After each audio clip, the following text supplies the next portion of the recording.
One. What's up, beautiful people? It's your girl, Leanne. It's another great soul culture podcast, which shedding into soul culture, podcast number 42. Today, I have a lovely friend, a lovely guest that we always seem to be running into each other since around 2011 over the years with mutual friends, mutual interest in health and wellness, and just the spirit of the soul. So, talking about shedding into soul culture, what kind of adventures do I go on in the community and who do I meet with and who are those vibrant people that make impact? And Sanjay Rana, welcome to the show. Thank you. Thanks, man. Thank you so much. Sanjay is one of those people. And so we've met, with TD, we met through friends like Akash Sharma. We've met at banquet hall events. We've met on the road, just running down the road, either I was walking or he's running or something's happening. But there's always a soul collide in the gym several times too. So it's kind of where the frequency of wellness, health, good thinking, and supportive energies find each other. Now, addressing shedding into soul culture, my intention with Blissed Out is to help people discover that place in themselves when I teach my 8-week blueprint, or I teach Reiki, or I teach Tantra, whatever it may be. But it's just that pure observer that gets to look at life. Now, Sanjay has quite the story of himself we're going to get into, like we all do. So, first of all, respect yourself as you're coming in. The journey of sharing is an opportunity for you to also remember showing up here to seeing me or Sanjay is to reinitiate the value of life and the ability to thrive. So Sanjay's been doing a numerous amount of different events that he's going to get into, which are part of his physical activity. Um, and I'll head that over to him where he can say, where did this all start? Where you brought yourself to Canada, I guess, and how you got involved with marathons. Yeah, thanks. Thanks, Leanne. Thank you so much. First of all, lovely, beautiful day outside today after like long, long, long time. Sunny day. Yeah, I guess it's all started not only in Canada when I was in India, also in college or school. I was a cadet, quite active towards sports. I ran my first half marathon in Shimla in Himachal in India in 2007 with my brother. And since then, I ran about, I guess, 20 half marathons. And then I ran my first full marathon in Bombay in 2014. Year I came here to Canada, May 9th. Then I ran my first half year, Scotia, in 2014, June 27th, if I'm not wrong. And then a couple of years, when you come to Canada, it's a new life, it's a rebirth. For 2 years, I was just in a struggle, didn't do much, and then I started running other marathons like BMO and all. And last year only, I did my first Ironman. I did Mm. 3 half Ironman. First Ironman, explain, started in 1978 in Hawaii. Penticton, Canada was the second stop for them. Now they just moved to Ottawa from this year. So what you got to do in that sport is it's treated as one of the most difficult sports on planet Earth, one of the most difficult. So you get 17 hours in which you got to swim for 3,800 meters, 38.6, which is approximately around 4 kilometers. You swim. It can be a lake, a river, or an ocean. Mine was a river in California. And once you complete your swim, you go to bike, which is 180 kilometers of bike, road bike, not the motorbike. And once you complete that, you run a full marathon, which is 42.2 kilometers. You get 17 hours to complete it. And segment wise, also, for swimming, you get 2 hours, 20 minutes. So, swim and bike, you get 10 hours. And then overall, you get 17 hours to complete it. I ended up doing in 15 hours, 13 minutes, 43 seconds, something. I don't Wow. remember exactly. So yeah, that's primarily I do. I run, I hike. BC is a beautiful place. I always say we are blessed. Uh, Summers or winters, we hike, uh, try and explore Mother Nature as much as I can. Yeah. So good. Yeah, so with that being said, getting involved with getting your mind prepared for that. Now you beat the time that was 17, how many, 17 hours you said, or what was the amount that you had to reach? 15 to 17 hours, right? And the 17 So instead of 42 kilometers, I ended up doing 48, which actually took almost an hour for me, more than an hour. Otherwise, I would have done it in like 14 hours, give or take, 13 and a half, 14. So what does the soul go through? So if we get any interruptions, audience too, there could be a Wi-Fi interruption. I just saw one. So just making sure that we get it in. So within that time frame, what did your body go through? Like, the essence of what I teach also is that there's something miraculous that we transcend with the physical body.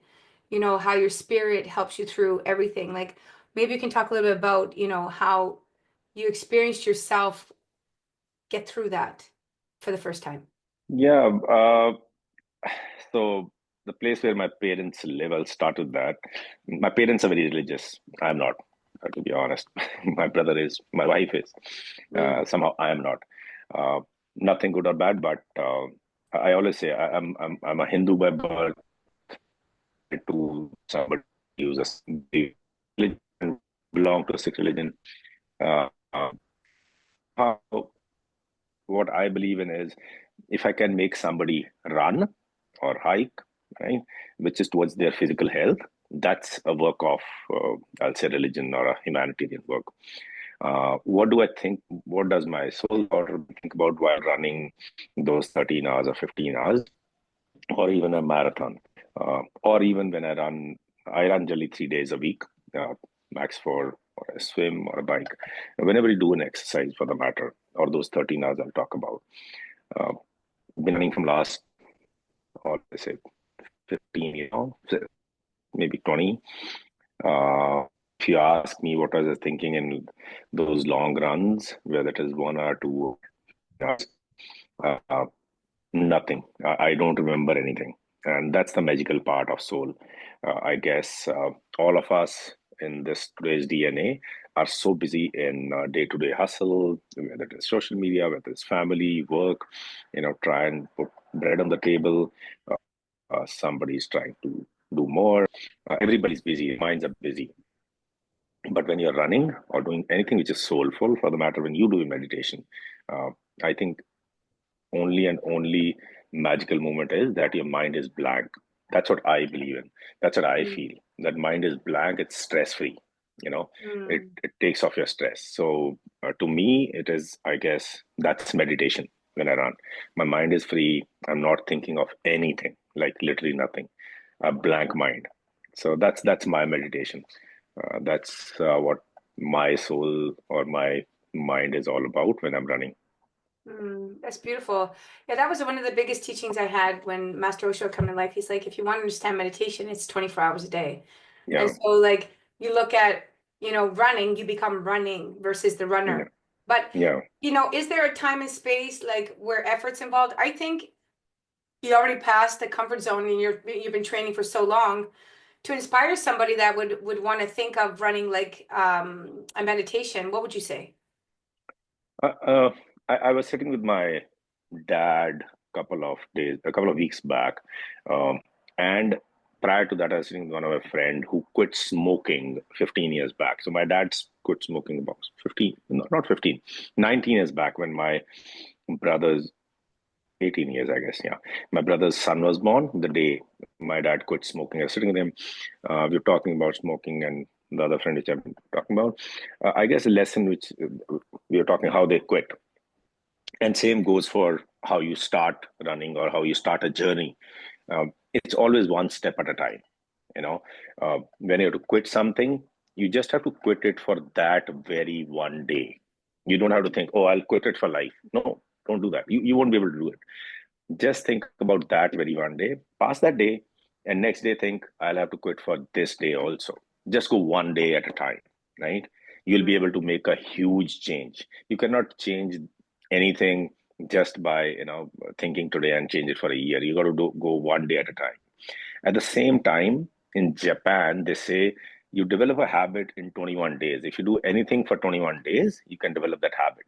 So I guess anybody who's trying to either learn meditation or running or hiking or anything for the matter, it can be singing, it can be poetry, it can be any habit which you develop which gives peace to your mind. It has nothing to do with running. It can be biking, it can be writing, it can be, swimming, it can be singing, whatever makes you feel happy, right? That's meditation. So I Mm. guess it's just one day at a time. Just think about it that you have to got to do that same thing today. That's it. Pass the day, sleep well at the night that you've achieved that goal. Wake up next morning. Today I'll not smoke, or today I'll run. Today I'll not drink. Today I'll write. Just one day at a time. So that is that the main thing that you feel in your life that keeps you so joyful, amongst your I'm work? born that way. My mom born me that way. Always happy. No, just kidding.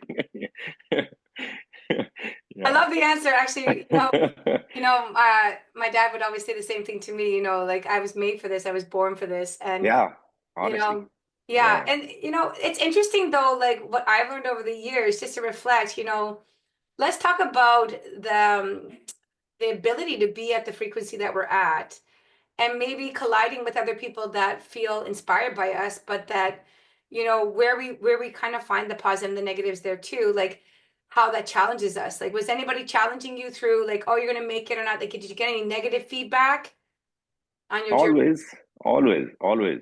Uh, lots of time you got judged that, uh, why are you always smiling? why why are you not tensed, right? Or why there are good times and bad times in my life also. I Mm, always say, good part about, I'll take it back to running. Uh, Everybody's life has good, ups and downs. Mine also has ups and downs. But one thing which I learned in last 20 years while running, if I'm running through my bad times, like running, like daily running, what I do, like, my physical activity, those bad times passes very fast. Because when you run, you're fit, you think healthy, you think, you feel fresh, you do your, productive work, and those bad times pass fast. I guess that's a mantra. Um, and believe me, I guess I'm blessed, I'm lucky. As I said, I'm not religious, my parents are. I guess whatever puja they do, I am getting that, or my brother or my wife, whatever, religious work they do, I get blessings for that, and that keeps me happy. That keeps me fit. That keeps me laughing all the time. mm. Um, and I was talking to my wife today morning. I think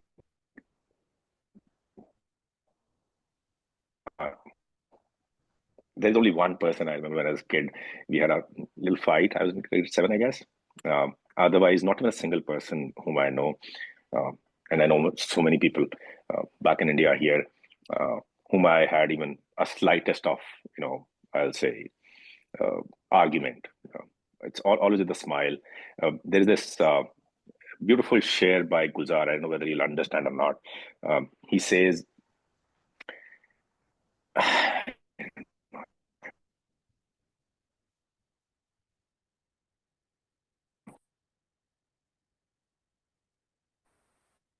ना पूछ के क्या हाल है तेरा मेरा आगे तू देख क्या क्या रंग है मेरा तेरे आगे. So he basically says, whenever we meet each other, he say, oh, hi, how are you? uh, he says, don't even you don't have to ask me hi, how are you. Whenever we meet each other, even if today after a week's time or 10 years or 15 years or a month, look at my smile, how happy I am inside seeing you, even after like 1 month, 2 months, 2 years. Look at us. We know each other for the last 11 years. We don't meet daily. We meet like on and off in 6 months.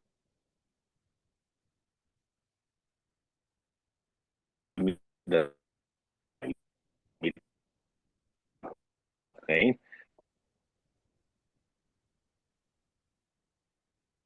Oh, nice. There's a little bit of interruption when you were doing that, but I saw Yeah, I I saw that know. I saw they got a little bit of interruption. Wi-Fi is like that. We're in the world of patience and Yeah, love. I Um, know. but the reality of, I'm a I patient think, guy. yeah, you are. And I feel like that's another reason why I show up, is that it's an opportunity to grow. And hopefully that this gives you a chance to see friends. When I see vibrant souls or souls that mirror me. I always try to encourage them, there's so much more we can be doing with our leadership levels. And I recommend, keep showing up into the world with your bright essence and your perseverance and your ability to shine that light, because that's what I think, what with all these technologies, if we're going to have them, it's actually purifying it for people to find those messages, because everybody's learning about their mind. And if they can, hear your message one day and you make a shift in their mindset about running or an opportunity, it's just how collectively we can harmonize with the meaning of unity. And that's why I show up to play with these tools or to highlight this wisdom with other people. Is I'm so grateful to motivate other people to say, okay, well, if everybody can have a YouTube channel or everybody can do this, there's also another stream of income. So when we think about income and we think about opportunity, everything is a possibility. And that's what I learned from Lord Shiva. So we can end this with one beautiful poetry. We were talking about poetry, and if you can hear it, I'm going to try to find it very quick, about the blessings of my blessings actually, of the Indian culture, being a yogini, and also meeting beautiful, vibrant people like you, whether we're attached to ritual or not. What I've seen over the years of being with ritual, leaving ritual, going into silence for years, working, there's always been this profound connection with this inner consciousness. And so I understand why ritual is a beautiful aspect to add to life, because it just allows us to hold more space, to slow down, to trust in the possibilities. So here's the poem, Possibilities. Every morning as the day begins, Shiva meditates for the welfare of all. In his mind is the clear memory of all the yesterdays, strung together like his Rudraksh, as if they were all happening right now. Each birth, each death, each love, each war is tucked safely in his heart, as if it's being played out now. Also in his heart is each tomorrow, each new birth, new love, new possibility, happening already. Oh, friend, find a place for his today and your tomorrow, for your loving possibilities. Om Namah Shivaya.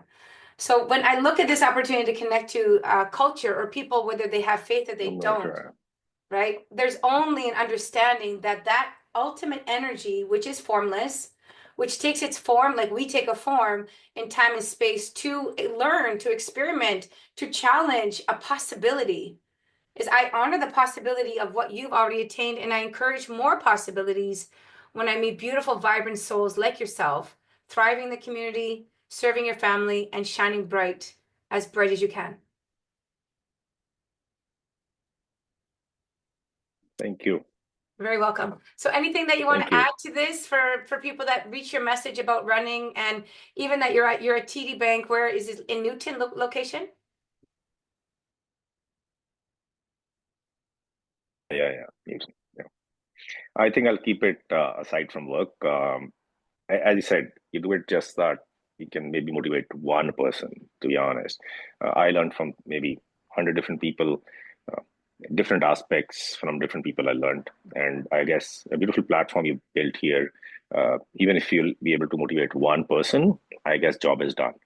Uh, Difference you make in even single person's life, especially for their health, that's actually a work of art and humanity. Keep doing a beautiful work, what you're doing, and we'll keep, meeting and Connecting beautiful going forward. lights. Yeah, beautiful lights. Yeah. No, thank you so much for your time. Yes, Sanjay, it's so good to be with you, and friends. Pleasure. Be inspired to run and thrive and to win those marathons. Have a good one.